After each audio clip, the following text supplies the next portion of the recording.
We'll get into session. Okay, well, hello everybody, and welcome to this session on the first day of this year's AAAS Symposium.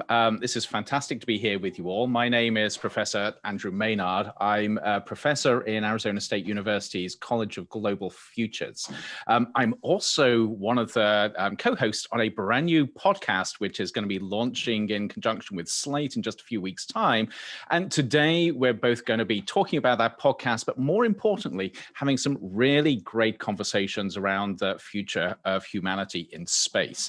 And to help me out here, I've got a couple of really good friends. I've got Lance Garavi here, who is actually the producer of the podcast. I'll get Lance to say a little bit about himself in a second. And I also have the incredibly talented flautist and sometimes astronaut, Katie Coleman. Katie, great to have you with us. What we're going to be doing is we're going to be talking about a lot of stuff that we do around thinking about humanity in space. And this has been at the heart of this podcast that we've been putting together, but it's also at the heart of a big initiative at Arizona State University, the Interplanetary Initiative. And all of us work in some aspect about thinking about this, but thinking about it in really unusual and innovative ways. And hopefully this is going to come out in the podcast. But to get a sense of where our thinking is going, I do want to turn to my two co-hosts here and get them to talk a little bit more about themselves and where they're coming from. So Lance, I want to start with you. So Lance is the producer of the Interplanetary podcast. Usually you don't see him on screen, and he desperately tries to worm out of being on screen. So we managed to twist his arm and actually be here today. Lance, who are you? Tell these wonderful people who are tuning into this. What a question to begin with. Who are you? 30 seconds. Right, go. Well, I want to say, yes, I've tried to stay off screen with the podcast, but that's not a usual thing for me. I'm a performer, so usually I'm like, put me in, coach. But yeah, so I'm producing this podcast. I am faculty at Arizona State in the School of Music, Dance, and Theater. I'm a theater artist and scholar. I specialize in collaborating with large, complex teams of artists and scientists and engineers and designers to create experiences and hopefully advance research in some cases. So as an artist, I know exactly why you're here, but to some people it must seem a little strange. We're talking about space and we've got an artist here. Why that connection?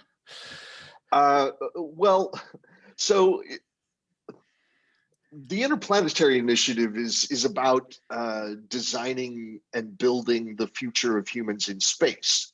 Becoming an interplanetary species is maybe one of the greatest collective challenges we've ever had as a species.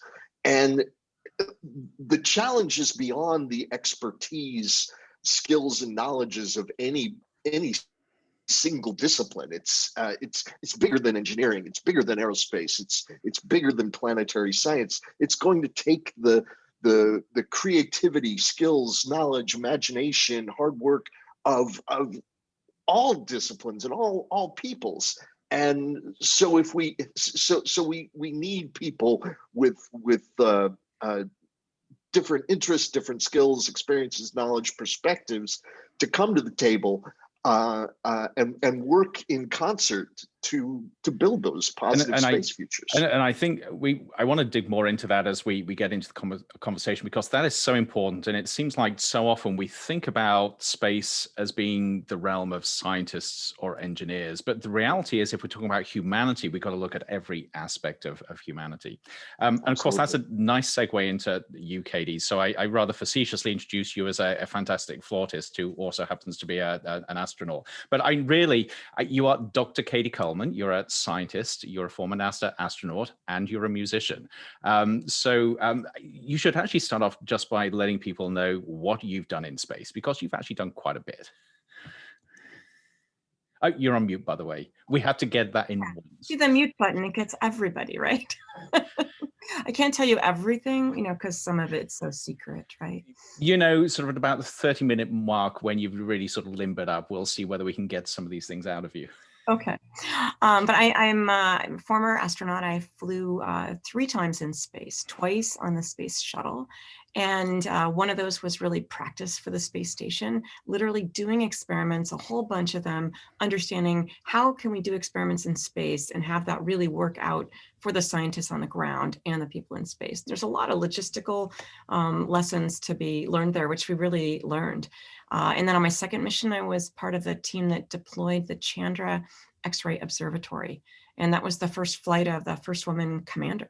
Wow. Her first command, Eileen Collins. And so it was a really epic mission for many reasons. And it was my introduction to astrophysics. I'm originally a chemist, a polymer chemist, making materials and things like that. And so being part of a team where, this telescope, which tells us literally everything we know about black holes, that telescope was the dream of people, and 25 years later, they got to see the data. And so how it's was to me to be part of that. And it was only supposed to work for 5 years, and it's been working now for 21. So I like being part of things that are still alive, adventures. I say, don't we all as we get older? But yes, yeah. Yeah. But how is that transition to you from starting off so far away from astrophysics, and yet you've obviously become utterly enamored with this? Well, I think I love learning by stories. And I think when you ask people the right questions, they reveal what they really are passionate about. And one of the guys on the flight is an astronomer who I would say, well, what about this? He goes, well, it turns out, as if this was something that was changing moment by moment. So I really get to learn about different things, I think, by asking people for their stories. And I think that's actually where Lance comes in too, where you asked him about being an artist. And to me, spaceflight is actually, it's hard. Everything from the Voyager probes to flying on the space shuttle and the space station, those things take so long to make happen. And if you don't have someone that creates that vision for the engineers and scientists to then do all their parts for, it is not going to happen without that vision. And I guarantee you that vision comes from people who see in a different way. Yeah, so important. And of course, it brings us back to the odds here. So you ought to tell us just a little bit about your flute playing, because you have actually played on the International Space Station, correct? And of course, this is a connection with Lance's artistic side as well. And I love the fact as within this team, we all sort of blur and meld those lines. But yes, tell us about why you even took a flute into space to start with. Well, you get to bring a few things with you officially, and all this happens very officially, but in order, there's so few people that get to go, it lets us bring others with us. And so I actually brought not only my own flute, which was made in a factory in Massachusetts, not very far from where I live, but I also brought a flute for the Chieftains, which is this Irish band. I brought almost, I think, 150-year-old wooden Irish flute for Matt Malloy, and a tin whistle for the band leader. And in our family, we're a quarter Irish on each side. It's much more than a half, but it's a way to bring others to space. I did play up there, but I felt like by bringing those, they actually then have the power to bring that sharing, even wider. And then I also brought Ian Anderson of Jethro Tull, his flute to space. And I don't know, I was really proud of doing that. And he actually came up with a way for us to share it, which was a duet between Earth and space. I think the first one that we've ever had. And I was greatly honored that I think there was some editing involved, because it sounds actually really cool. Yeah, I know we haven't got the link, but people can Google that and find it really easily. So Lance, back to you. Tell us a little bit about the podcast. So we launch in a few weeks' time. This is not a small thing. It is a really big deal, but it's also really quite unique when it comes to talking about the future of humanity in space. Give us a sense of where we're going with this and what people can expect. Yeah, I just realized this morning that we're a month away from launching the podcast. Really scary. I'm currently having a panic attack right here in the webinar. And we're all like grown-ups who have done some big things, and yet I think clearly all of us are like we're excited about this, and a little daunted as well. It's pretty fun to create but something. isn't this sort of part of theatre as well? Don't you always have those panic attacks just before something launches? Yeah. You're like, how are we going to do this? Oh my God, it'll never happen. And then But it's going to be does, and fantastic. you're like, Yeah. hey. But yeah, so the podcast is called Interplanetary. And it's really predicated on this idea that humans are becoming or will become an interplanetary species. This is our future, and so the subject of the podcast is the future of humans in space, the future of space exploration, and our focus on the podcast is on asking big questions. What are the big questions, the big challenges? The problems to solve in creating this future, and the sort of centerpiece of the podcast. I mean, look, really, the podcast is for you to spend quality time with your friends Andrew and Katie, who are insanely charming, let's get real here. You've discovered here in this webinar. But the centerpiece of the podcast is really an interview where Andrew and Katie interviews someone who has some expertise in the question that we're addressing that particular week. So there's Andrew and Katie just being their awesome selves, and then there's so I should let everybody know who's listening, by the way, that Lance, being the fantastic producer he is, he produces us a cheat sheet each week that we go from, and it always has this line that says banter. And so we've always got to work out what on earth we fill in with that gap with banter. And they never have trouble, I'm telling you. So there's an extended interview with someone who has particular expertise in the big question of the week, whether it's what do we do about space junk, or why should we go visit an asteroid, or why are we so obsessed with Mars? What's that about? Then we've created this segment that I'm kind of in love with. It's really special, called Sounds of Space. Right. So the way people who aren't Katie Coleman, people who aren't astronauts and bona fide heroes, mostly experience space is through photographs, is through images, sometimes video. We see picture of the moon, or a picture of Saturn, or the Horsehead Nebula, or whatever. But of course, podcasting is not a visual medium; it's an audio medium. And so I thought, what a magnificent opportunity for us to share with people what space sounds like, an oral experience of space. So Sounds of Space is a weekly segment where we take either some raw recording that's from space or space related and play that, or some sonification of space related data, taking some kind of numerical or wave data and turning it into a sound that you can actually experience. So are you able to give us any hints as to what some of these Sounds of Space are going to be, or are people just going to have to wait on tenterhooks? I'm so you'll have to tune in to find out. I'm so excited. We're still in the process of assembling it all, and some of the sounds we have to tweak in different ways, bringing it down into an audible register, or amplifying certain aspects so it sounds like something instead of nothing. But there's actually one of the things we might have on air. There's actually, this is very recent. The one of the Mars rovers just recently sent back an audio recording because it has a microphone on it now. Right. Wow, we can hear what Mars sounds like, and it's right. and you can hear the wind on Mars, and it's like,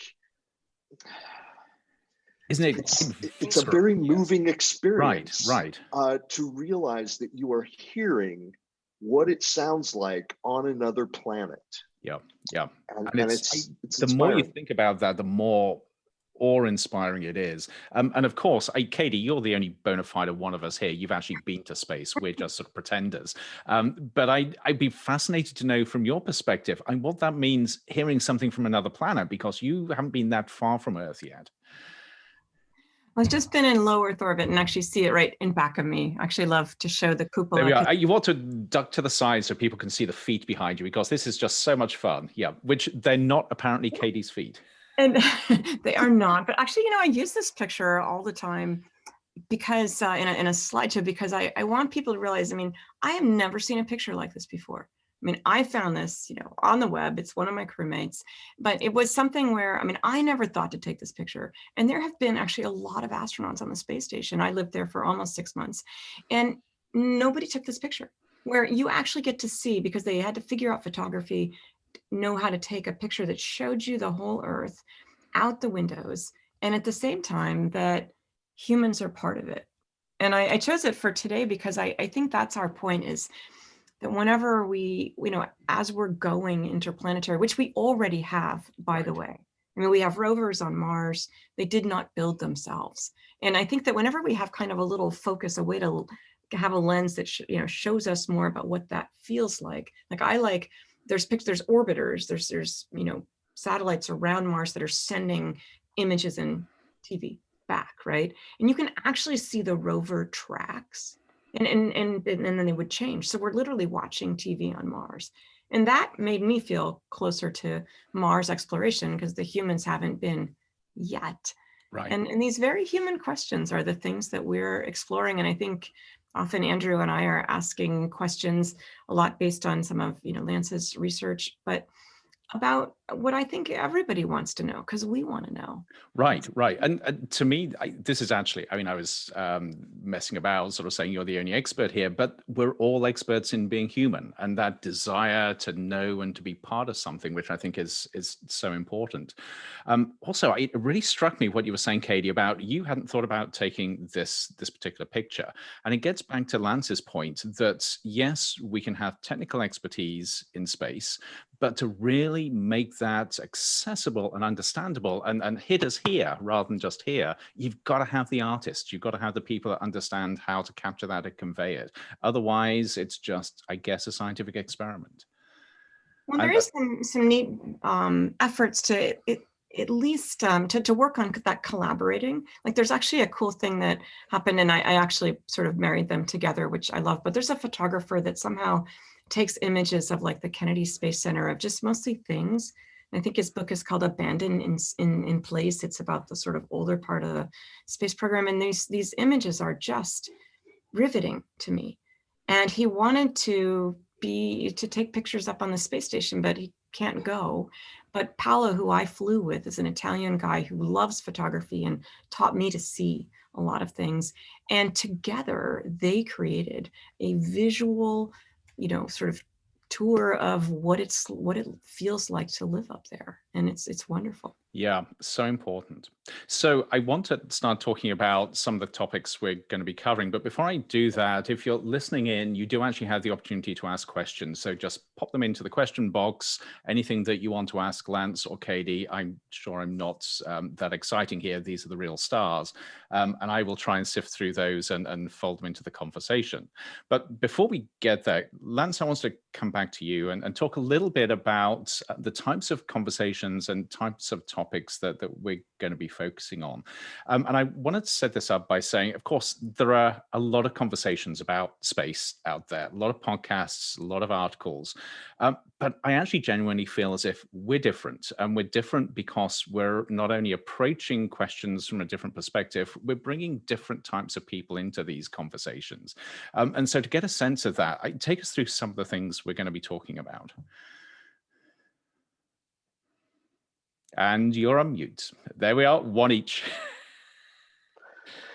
Yeah, it's not a webinar if someone doesn't, of course, yes, try to speak. My only regret is that I hadn't actually got my mug where I held it up and it says you're on mute. Yes. So yeah, as I said earlier, we're sort of building the podcast around this idea of big questions, big challenges, areas that need further inquiry in this great endeavor of getting humans and robots into space. And so some of the questions we're looking at, I mentioned earlier, we're sending probes to not just planets but asteroids. And so why would we do that? What is it that we can learn by sending a spacecraft to orbit an asteroid? A question about Mars, and we've already talked. Mars has come up in this conversation already several times. Why this obsession with Mars? And it turns out there's a history there. And so we talk with, we have a great conversation with this science writer, David Barron, who's working on a book about the history of our fascination with the red planet. We've got an interview coming up asking the question about, should the first human mission to Mars be an all-women crew? This is a conversation that's been happening, and we were interested in diving into that. Like, why wouldn't it be? Right? Exactly. Like, why not? Okay. Excellent. Excellent point. So, oh gosh, we've got an episode with a space lawyer. Right. That's not only a space lawyer, the space lawyers. Freaking one of the space lawyers. Right. Temebe Aganaba, who is brilliant, and so we're asking the question, about murder in space. Right. What happens if Katie goes back to space and she just straight up kills someone? Like, what would happen? We know my siblings won't be up there, so the chances are very low. Okay. I swear. Oh, you know some of those stories about your fellow crewmates, Katie. Right. Amazingly, we find a way to get up. But it was fascinating to hear her point of view. Yes, utterly. And it turns out that there are so many issues, so many legal issues around space exploration and the future of space exploration. We're actually thinking about when we if we go on to make a season 2, having sort of regular feature of space law and order, where where we look at these different particular legal issues. So just on that one, just to sort of take us off at a bit of a tangent, this was such a fascinating conversation to me because, of course, there's the old adage, where there are people, there are police. And the more people we put into space, the more we got to think about the legal aspects. But I was really fascinated, Katie, with your almost visceral response to this, because you come from a community where everybody works together with a common purpose. And I certainly got the impression from talking through this with you that up to now, there really hasn't been that much need for thinking about the legal ramifications in space because you're all scientists doing stuff together. Well, I agreed and not agreed. In terms of on board, or even, it's usually an international effort, and it certainly is in the case of the International Space Station. Many countries around the world, and it is often certainly the crew itself, the 6 of us that are up there, that make bridges between these countries about these, these bigger issues. And even, when Russia and the US were first working together, the doctors were one of the first to go over, like, hey, what are you going to do to our crew members? What's it going to be like? Is that test okay? Is it hard? Are you going to break them, before they go? And establishing that trust that happens between people. And I think that that's actually what Interplanetary is about, is that as we venture out, it is the curiosity of real people. It's the hopes, it's the worries, it's the anxious things of real people. But as you go and there's more and more people somewhere, you're going to have everything you have here on Earth. And that's Right. actually, I think, the most fascinating part of what we're talking about is that people always want to know, like, what would it be like if I went, or how is it, even when they say to go to the bathroom, and they want to know, I'm a human, how's it going to be for me? And we're just taking that like a really big step forward. But about law, I'll actually throw in another thing, which is, it's crowded in space. And when we launch things, I mean, we meaning people of the Earth, different people, often you need a rocket to get it up there, and then there's part of that rocket you don't need anymore. You're done with that fuel, you shed that. And so all those pieces can be there, but there are, better ways to design things and thinking about the whole Right. future. This is the space junk that Lance Exactly. And mentioned. so Yes. I think, and in fact, we're already seeing law in that question, in terms of, if something breaks or something runs into somebody's something else, what's the legal aspects of that? And I think that's one of the first places where things we're going to see. And we have a very cool episode actually with a fellow astronaut, Mark Brown, who's representing the Association of Space Explorers, people like me that have orbited the Earth, have a perspective. And that's one of the candidly very serious issues that we try to help bring our perspective to. So just on that point, let me ask you both this, and Lance, this is a bit of a very obvious setup for you, but there's growing talk about going out to Mars and setting up some sort of community there.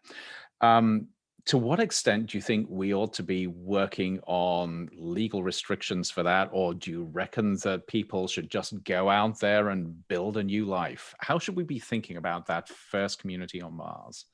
Is there Katie. any way we could practice while we're still down here? Maybe we could have I think we've been practicing for 10,000 years, haven't we? Well, that's a way to. Who are we going with first? Right. I'm going with you and Port of Mars now that I've goaded you. Okay. So tell us about Port of Mars, Lance. Yeah. So it's an important question. Some of the hardest challenges of space exploration, human space exploration, aren't technological or scientific. Mm-hmm. They're social. As Katie pointed out, humans in space means humans with all of our problems and weirdness. Except for us, we're like, okay, right. I'm here on the show. It's everybody else. It's always everybody else. I'm kind of a problem, but so how do we sustain healthy human communities in space? If we let's say we solve all the technical problems, Elon Musk and NASA get together and they figure out how to get humans to Mars safely and keep them alive while they're there. How do we know that first human community on Mars doesn't, descend into Lord of the Flies or 1984 or 2020, God forbid, and pick your sort of dystopian young adult yes. Dystopian novel. Yes. How do we make sure they won't tear each other apart? And before we spend the billions of dollars and put those lives at risk sending people, we better think about these questions and we better practice them. So one of the projects of the Interplanetary Initiative is a project called Port of Mars, and I'm the lead on that project. And it takes this question seriously, but looks at a way to dig into this question. So Port of Mars is a game-based social science experiment to run experiments and try to collect data to help give answers to strategies for maintaining healthy communities, not only in space but actually here on Earth too. So I said game-based. It is a game, a multiplayer game, where players are citizens of the first human community on Mars, and they have to try to work together to maintain their community and survive together, make sure the community doesn't completely collapse. But it's also so it's a cooperative game, but it's also competitive. They're also, as individuals, trying to advance their own personal interest. And so navigating between those two poles, the collective good and individual good, is a real social challenge. In fact, social scientists call this a social dilemma. It's a particular area of research that will absolutely be important for future human space communities, but also research into this area helps us here on Earth, because we certainly have social dilemmas here. Right. So I know you've actually been sort of running this game. What's the feedback been so far? Are you actually learning anything yet, or is it still in the prototype stage? Yes, so we ran so the first version of this game was an analog game, cards and real people sitting around a table playing this game. And we published the results of that first pilot study in the International Journal of the Commons. The particular area we're researching is called Commons, the research into the Commons. If you've heard of Hardin's famous scientific article, The Tragedy of the Commons, right. That's sort of where most people associate this with. So we published on it. Then in the past year and a half, we translated that analog card game into a digital platform so it can be played online, because what we wanted to do was increase sample sizes and increase the reliability and efficiency of data collection. So we've run our first set of experiments this past fall. We're going to be running a new round of experiments this March, and as that data, as we collect and analyze that data, we'll see what it tells us and publish those results in the future. Right. Can you tell them the fascinating end that happened, Lance? Or is that a secret? I find it fascinating, but if it's a secret, don't. Yeah. So in the the experiments we ran in the fall were tournament style. So like the NCAA tournaments, different brackets leading up to one championship game. And in this championship game, the players completely unexpectedly decided that they didn't want a single winner in this game, that they wanted the game to end in a five-way tie. And they achieved it. Which is hard. And that's not that's not an easy thing to do in this game. It requires a lot of communication, honesty, transparency, goodwill. And it was this was at the end of October, so it was right before the US election, when everybody was kind of anxious. And it was this amazing example of civic responsibility and goodwill between people that was just inspirational, and was a shot in the arm at that moment, renewing for all of the experimenters on this project, renewing our faith in humanity. It was delightful and completely unexpected. So I can imagine there are a bunch of cynics out there saying, it's just a game. What happens when we send the first 100 people to Mars? Surely there are going to be some bad apples there. How hopeful are you that we can actually create a community that really have that altruistic perspective and actually try and find that equitable solution rather than the solution that's best just for them?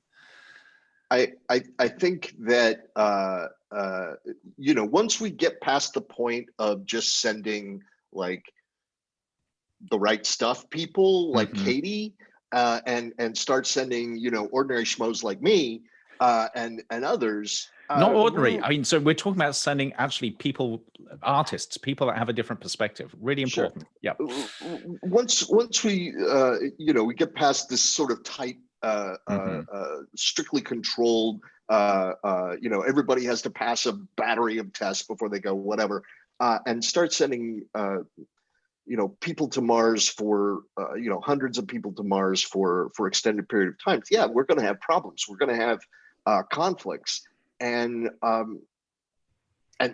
those will inevitably arise, and we can't depend on some sort of altruistic, you know, the better angels of our nature always emerging. We have to have means of ensuring that communities can navigate the kinds of conflicts that inevitably come up. So Port of Mars isn't you know, the mission. It's not a solution. It's a rehearsal. Right, or presumably part of the process. Yeah. So I can absolutely see the Port of Mars first 100 Explorers edition, that they sort of pack this into their boxes they take out. I like it. Yes. Well, this is where I want Andrew to chime in. I mean, something that has been fascinating to me is, you know, we see these solutions in Port of Mars. I mean, I actually guarantee, I mean, I don't know, I was the 333rd person to go to space. They actually measure like whose toes come over the line at what point, right? And so, but I'm still just astonishingly thrilled and feel privileged that I got to go. So I think we're looking way past 100. I mean, I am hopeful, but one of the things that's really meaningful to me about what we do in the podcast is actually take some of these hard questions about, well, who should go? And you know, there are more and more people going, and it is only right when we think about space settlements that we don't, you know, I love what we've done to explore so far, but there is a very large flaw in that there's been a fairly homogeneous, I'll call them a data set. Right. You know, and I'm included in that. And in the fact that we're, you know, and I think, Andrew, this is something that you think about really a lot. And I think it's something we get to explore through the It really is. I did this question of not only who goes, but how do we make space as accessible as possible? And one of the episodes that's coming up that really resonated with me was a conversation we had on decolonizing space that really got into some of these really complex issues. And this is what I was meaning when I was saying originally that I hope we do things differently with this podcast. We ask different questions, we bring a different perspective to them. Because I see so many conversations about the tech of space, the excitement of space, very few conversations about social equity and justice in space, which is incredibly important, especially when we consider that we've already got a history of mainly white guys, I must confess, deciding on what it means to go into space. And I know, Katie, you've bumped into some of that, but I think there's a much broader conversation there. But there definitely is, and I think that every person that goes brings something with them. And when you were asking Lance, well, what about those 100 people, those first 100? There's bound to be some bad apples. Well, when you are the only 100 there, there's no such thing as a bad apple. Everybody's got to be good. Yeah. That are less advantageous, and I'm not like lecturing or something, but there may be traits that are less advantageous. But even the people that are difficult or behave in ways that are not as great for the community, you have to find a way to bound, to sort of optimize the good and bound things that are maybe harmful to the greater good, because they bring something. That's when you send them to the little room and say, go and play Port of Mars for a few days and then come back and you'll be a better person. Good point. Well, it's not a punishment, it's actually a fascinating right We do have a couple of questions, and one which I want to ask directly. Somebody asking, what's the name of the podcast? Because there's already seems to be something on Apple Podcasts that isn't us. Lance, have we already got an interloper? No. So there is a podcast called, so our podcast is called Interplanetary. Just one word. Just that one word. Yes. There is a podcast called the Interplanetary Podcast. That is not us. Right. It's marvelous, but not us. Yeah. We are simply interplanetary. One word, like share or Madonna. Oh, we haven't launched yet. Am I correct in saying that you can't actually find us yet because we have our launch in a few weeks' time? Right. So the podcast launches on March 9th.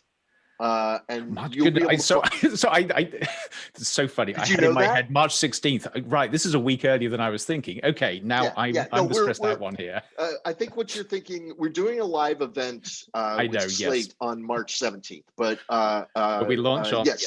So the actual podcast launches March 9th. You'll be able to find it wherever you find your podcasts, Apple, Spotify, Stitcher, whatever.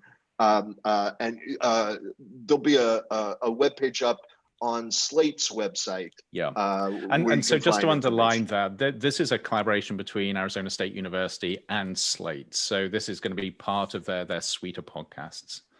Yeah, absolutely. A First, collaboration between the Interplanetary Initiative at Thank you. ASU Yes. and Slate. Yes.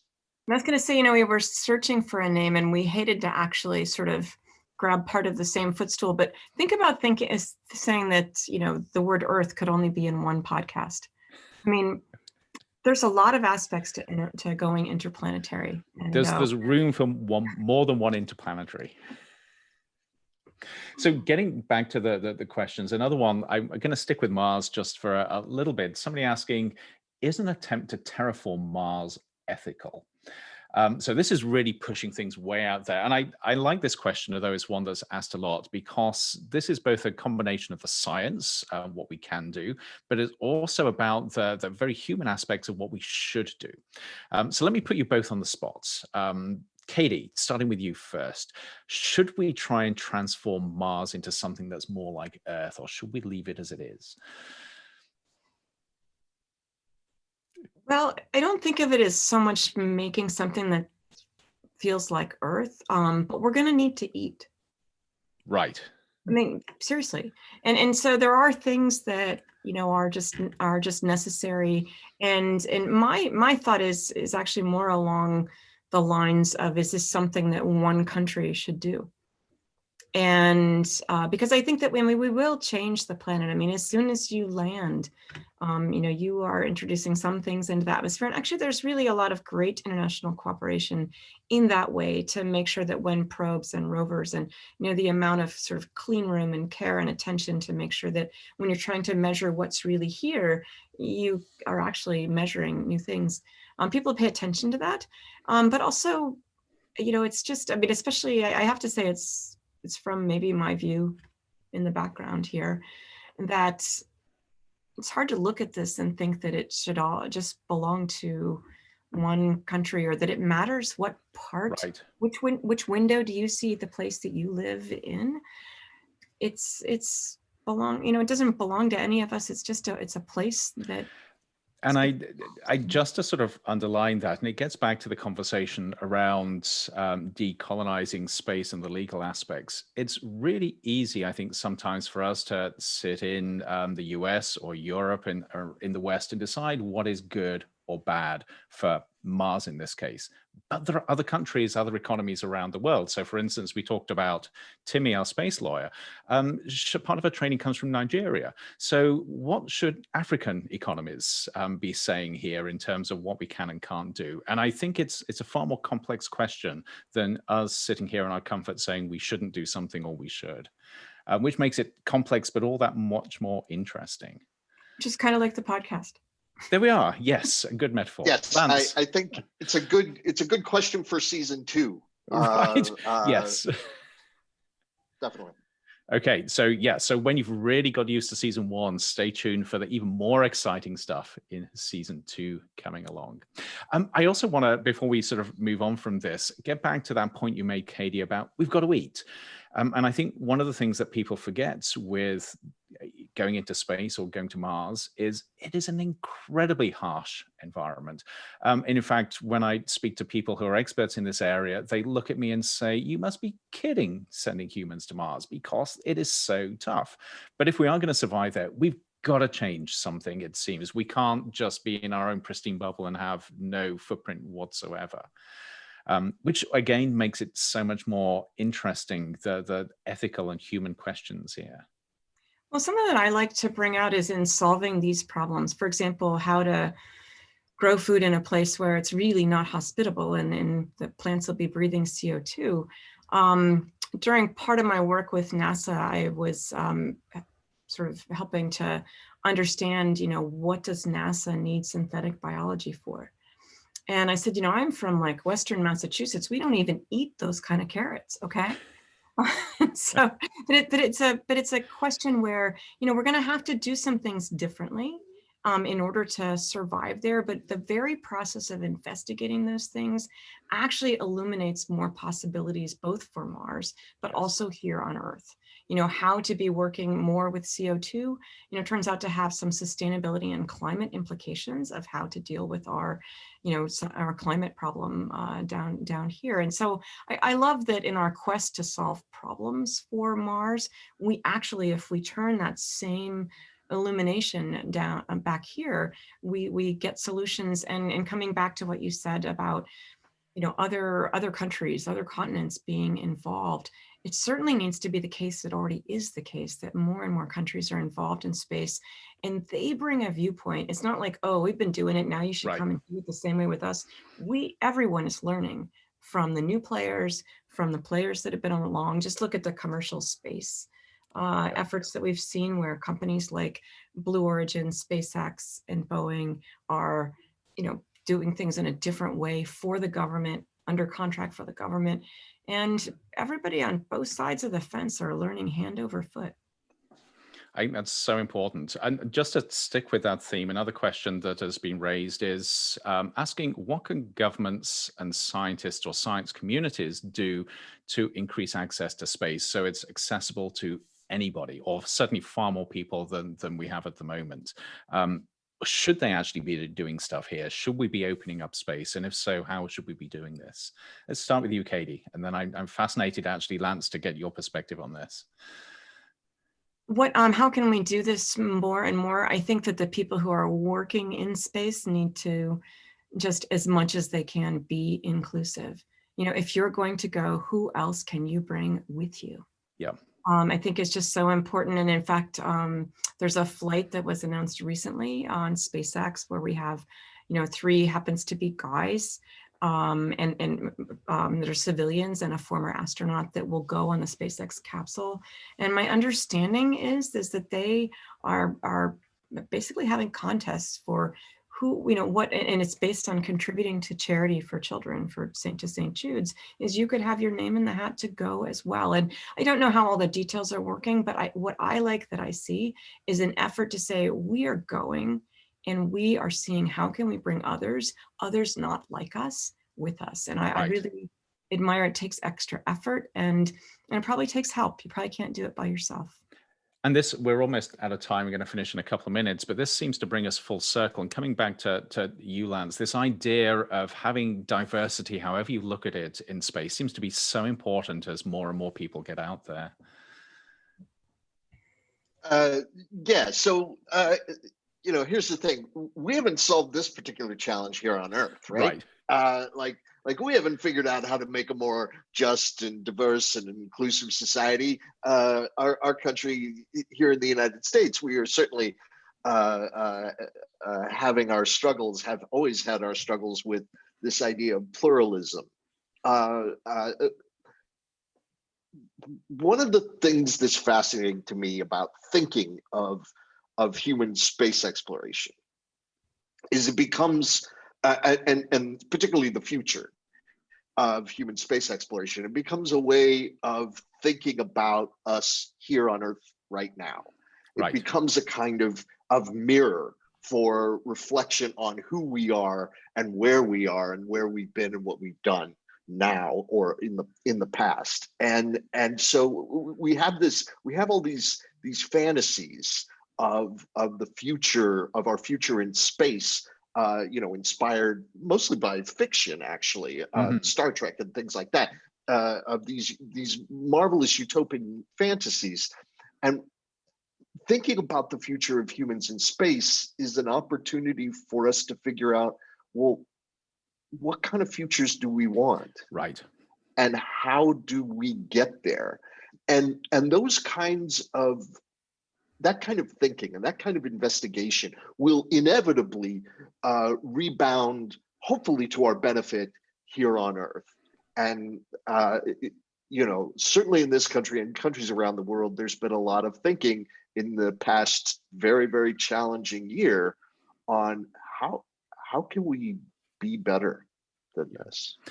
And that seems to be not only such an important point, but something that underlines everything we're doing with this podcast. That question, what kind of futures do we want? What kind of futures do we want as we become a spacefaring species? What kind of futures do we want with the Earth that is part of that spacefaring future? And that, to me, requires these conversations that go way beyond just the science and technology to everything that makes us human and everything that's important to us. And it's also partially why I'm so excited about this podcast, because we get into things and areas that are critically important, but they're not necessarily covered by other outlets.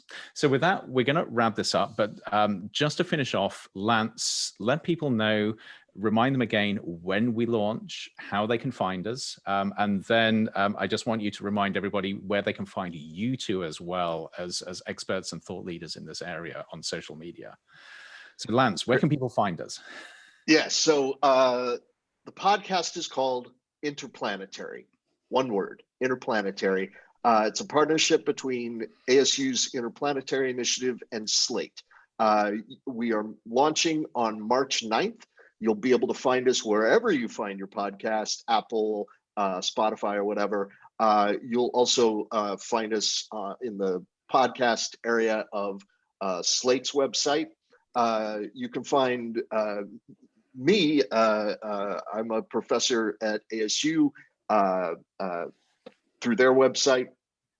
Also on Twitter. At Lance Garavi. Lance Garavi, right? Okay, so that's nice and easy. And Katie, where can people find you? Well, I am the global explorer for Arizona State University. We don't really have a mailbox for that, but I think I love being part of a place that is so intent and sure that everyone has the right to an education and that we can make that happen. It's about the possibilities, a place that has an interplanetary initiative. I'm like, oh, this is the place for me. And even starting this podcast, and what I'm hoping happens is that people listen to the podcast and they realize what their possibilities for affecting those futures are, because all of us have our roles to play. You can find my thoughts on that on my social media. Most of it's under @astro_Katie, and soon a website, katiecoleman.com, probably right about the time of the launch of the podcast. Great, we're going to watch this space. And again, I'm Andrew Maynard. I'm on Twitter at 2020 Science, 2020 Science, and like my two guests here, you can Google me as well. Thank you so much for tuning in and listening. I'm sorry that we didn't get to all of the questions. This was a great conversation though. And remember, tune into the Interplanetary podcast, Interplanetary, when it launches. Thank you very much. Thanks. And we can stop the